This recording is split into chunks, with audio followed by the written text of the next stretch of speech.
Hey there guys, so today we have another review and this is a beer from Farmstead. This is Society and Solitude number 4. Recently just did a trip up there. I guess I'll tell you guys more about that at the end of the video and preface more about my experience with this beer, but just want to dig into this beer. It's been a hot, long day. This is a double IPA from Farmstead. He calls it a meeting or a meet between Double Galaxy and Double Citra, which are two beers he brews, which are almost, I believe, almost exclusively brewed with Citra and Galaxy, so this is just a combination of both. Double IPA, 8%, I believe. So let's dig into this one. Super fresh bottling, or growler fill. I believe this was filled, let's see, today's Tuesday, 4 days ago. So let's dig in. Farmstead double IPAs, always super hype. Big fan of double IPAs, so let's dig in. Beer comes in a gorgeous, gorgeous color. Look at that. That is just golden, golden orange. It's completely opaque, super hazy. Looks like, what does it look like? Yeah, it looks like orange drink. Oh, there you go. A little bit like orange Gatorade. That kind of like ridiculous kind of super hazy orange Gatorade. There you go. Just absurd color on that. Let's get the aroma on this. Oh man, that's nuts. Absolutely love this beer. What a ridiculous aroma. Oh, dude, it's like candied mangoes, lots of orange, tangerine, peachiness, a little bit of dank quality, I guess from the Citra and the Galaxy, because those also have a little bit of dank qualities on the back end. Yeah, a little bit of that like ridiculous kind of like chemically kind of thing. It's like dank on the back end, lots of fruit up front though, holy smokes.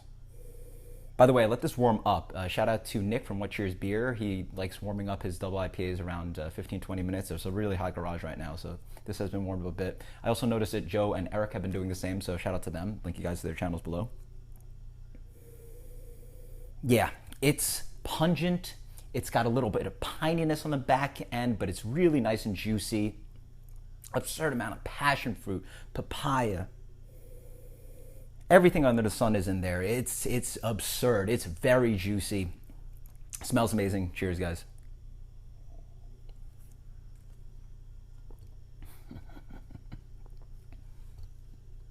Oh, man. That is so dangerously drinkable. Oh, man. Drop the hundreds. Drop the hundreds. I was actually lucky enough to have this beer throughout the weekend because my friends and I got growler fills, so I guess we didn't want to bring too much beer back, so we just drank a bunch of it while we were on our trip, and it is still just as good as I remember it from the weekend. Up front, oh man, it's zesty, yeah. Up front you get a wonderful kind of yellow grapefruit, tangerine, orange zestiness throughout. Then you move on to a good amount of mango, peachiness. Dried fruit is what I get. Oh man, wow. Some double IPAs offer hops that are really like fleshy and juicy. This instead is as if you blended a bunch of like dried mango, dried apricots, and made like a puree out of dried fruit. So it's very much quote unquote the essence of fruit without that like dripping juiciness, if that makes any sense. Oh man, so drinkable. Pineapple going on. A wonderful white bready malt in the middle. Really dangerously drinkable. If you gave this to me blind, I mean, I would guess it's probably one of the top tier breweries, but I would try to figure out what beer, what style it was, and I'd maybe guess single IPA. Yeah. Yeah, drinks like a single IPA, stupidly drinkable for 8%. On the back end, this beer is soft.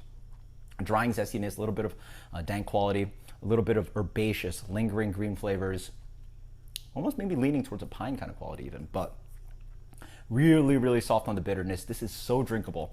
Actually, was having a barbecue the day before I left Montreal, and we opened this at like 12 or 1 p.m.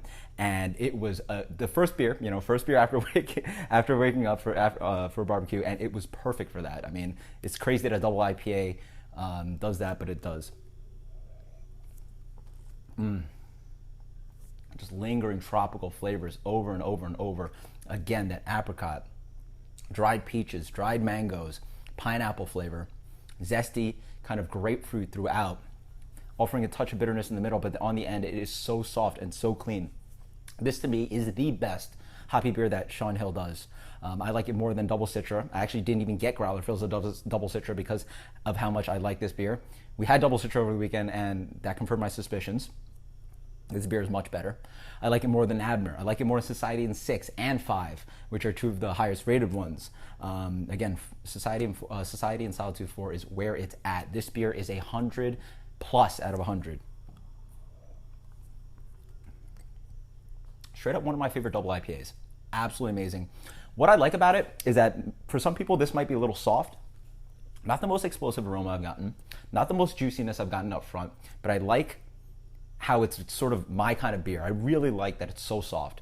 It has a tropical flavors up front, but it really is just a very subtle, it's pungency, but without the juiciness.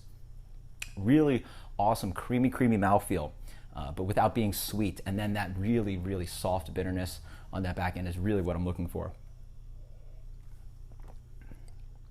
I mean, the fact that I could just sit here and just want to drink a gallon of it is why I love this beer so much. So 100 plus out of 100. Absolutely amazing stuff. I don't know what I could keep talking on and on about this beer. So there you go, guys. This is my favorite beer from Sean Hill, from Hill Farmstead. Just absolutely amazing. Let me know if you guys have had hoppy beers from him. What's your favorite beer from Hill Farmstead? If you maybe prefer Abner or Double Citra or the other Society and Solitudes. Society and Solitude for me, this is the best. Absolutely amazing stuff. Until next time, guys, cheers.